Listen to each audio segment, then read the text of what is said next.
எதிர்கட்சியில், அதாவது எதிர்கட்சிகள் தான் அதிமுக, திமுக எல்லாம் சேர்ந்து வேட்பாளர் நிறுத்தும். இல்ல, அது மாதிரி ஒரு சூழலில் தள்ளக்கூடாதுன்னு நான் சொல்றேன். ஏன்னா அப்படி ஒரு சூழல் உருவாகலாம். ஜனநாயக படுகொலை நடக்குது.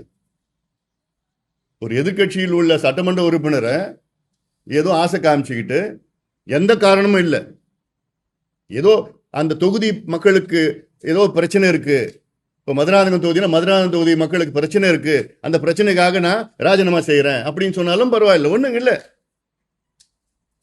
20 நாள்ல போய் ராஜினாமா செய்யறதுன்னா அது ஏற்றுக்கொள்ள முடியாது, எந்த காரணமும் கிடையாது. அதனால இது இப்படி ஒரு சூழல் உருவாகலாம்.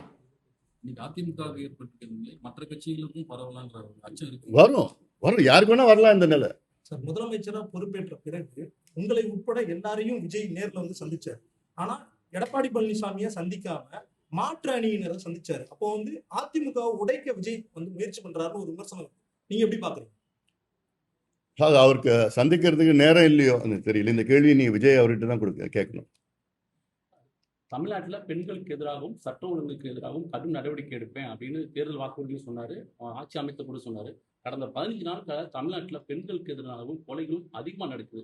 இதுல உங்களுடைய கருத்து என்ன, நிலைப்பாடு? நிச்சயமா இதை, அதாவது கடந்த திமுக ஆட்சி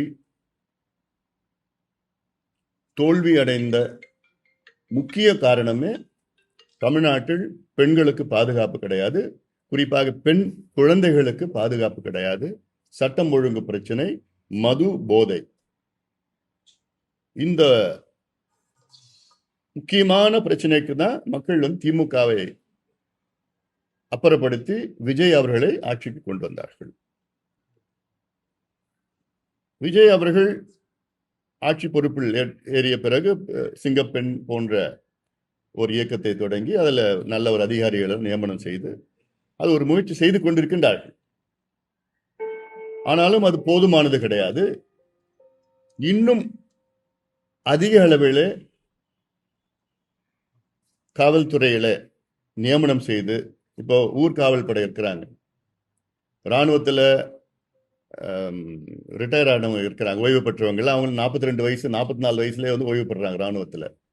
அவங்களெல்லாம் பயன்படுத்தலாம். இப்போ ஊர்காவல் படையெல்லாம் இன்னைக்கு அவங்களுக்கு ஊதியம் பார்த்தீங்கன்னா 2700 ரூபாய், 5 நாள் தான் அவங்களுக்கு. அப்போ எவ்வளவு மனித வளம் இருக்கு, சக்தி இருக்கு.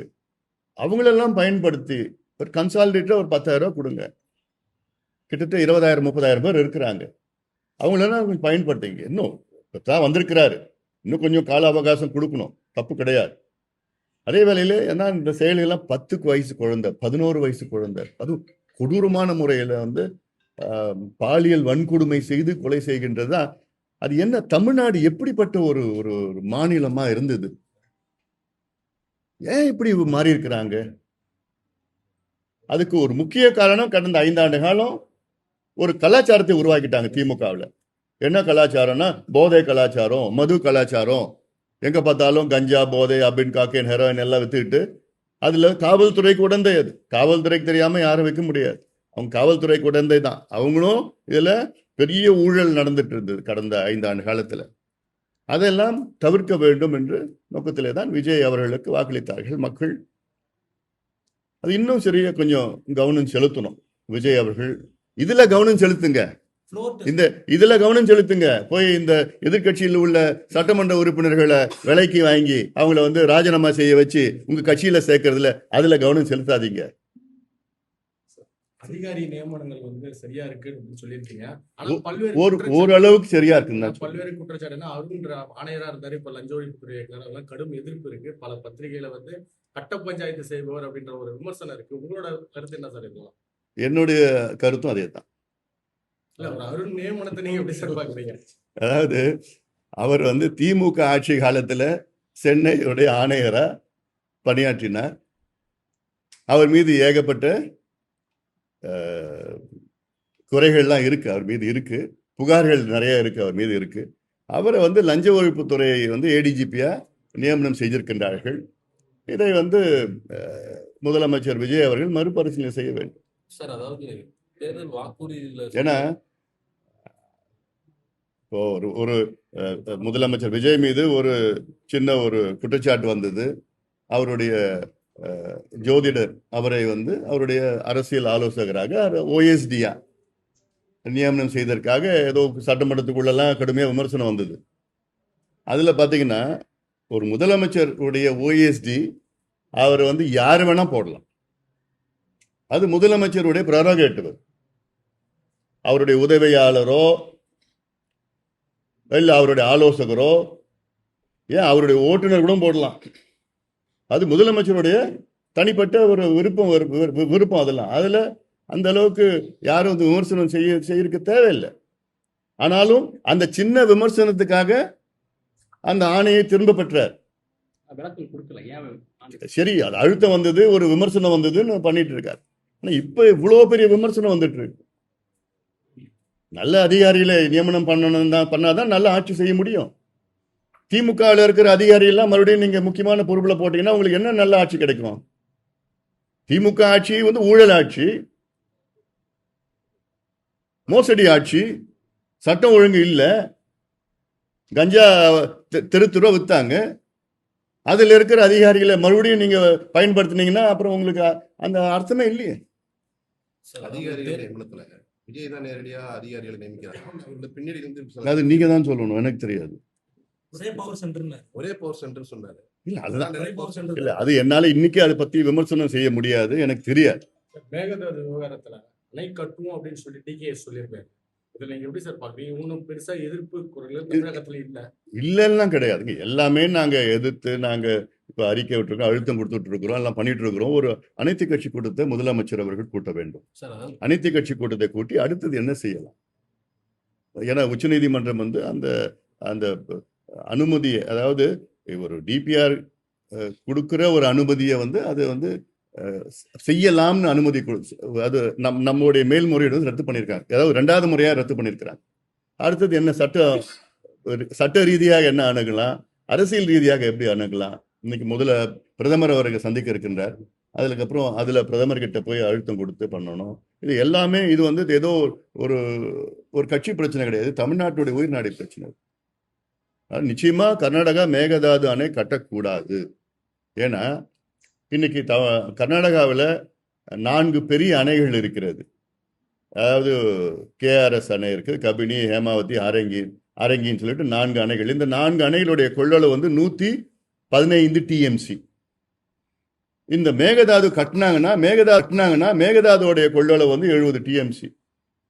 அப்போ மொத்தத்தில் 185 டிஎம்சி கொள்ளளவு கொண்ட ஒரு மாநிலமா மாறும் கர்நாடகா இப்படி கட்டிட்டாங்கன்னா.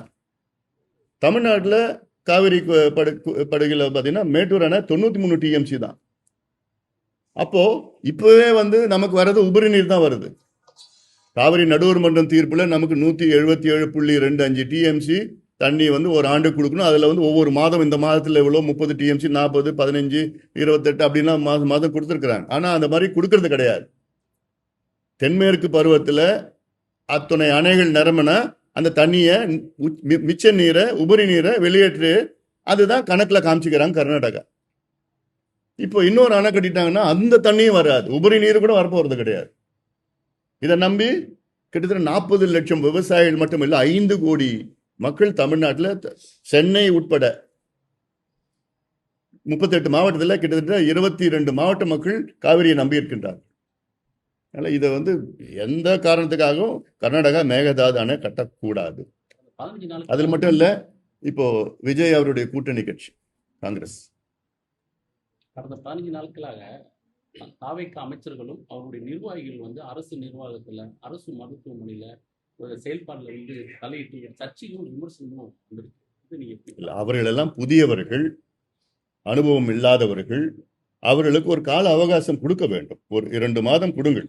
ஏன்னா அதுக்கு பிறகு விமர்சனம், ஏன்னா அவங்களுக்கு தெரியல, அவங்களும் தெரிஞ்சுப்பாங்க. தெரிஞ்சதுக்கு பிறகு அவர்களுக்கு ஏதாவது குறைகள் இருந்தால் திருத்திக் கொள்வார்கள்.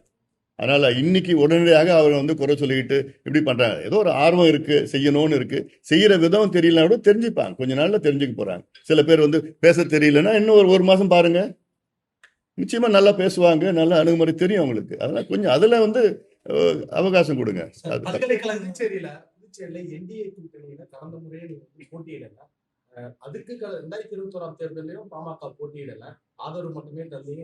வேட்புமனு தாக்கல் செய்தும் என்டிஏ கூட்டணி இந்த முறை ஒரு இடைத்தேர்தலில் தட்டாஞ்சாவடி தொகுதி இடைத்தேர்தல் வருது. அதுக்கு வந்து பாமக இன்னைக்கு கேட்பீங்களா? அது வாய்ப்பு இருக்கா? அது எங்கள் கூட்டணிக்குள்ள இருக்கின்ற உட்கூட்டணி பிரச்சனை, அதெல்லாம் வெளியில சொல்றதுக்கு இந்த நியமன எம்எல்ஏ வந்து கேட்பீங்க. நியமன ஒரு முறை அது பாமக புதுச்சேரியில் புறக்கணிக்கப்படுகிறது. புறக்கணிக்கிறதுலாம் இல்லை. அது எங்களுடைய நிலைப்பாடு, அப்படிப்பட்ட நிலைப்பாடு. எங்க கூட்டணிக்குள்ள அதுக்குள்ள எங்களுக்குள்ள அண்டர்ஸ்டாண்டிங். ஒரு நியமன எம்எல்ஏ இல்ல ஒரு ராஜ்சபா வந்து பாமக கண்டிப்பா கொடுக்கலாம். கொடுக்க வேணாம், என்டிஏ கூட்டணி பகிரங்க ஆதரவு நீங்க கொடுக்குறீங்க. ஆனாலும் அவர்கள் வந்து முன்வராத காரணம் என்ன? பாமக அவர்கள் வந்து ரொம்ப நிர்வாகிகள் உங்க கட்சி தொண்டர்கள் மிகவும் வேதனை அடைகிறாங்க.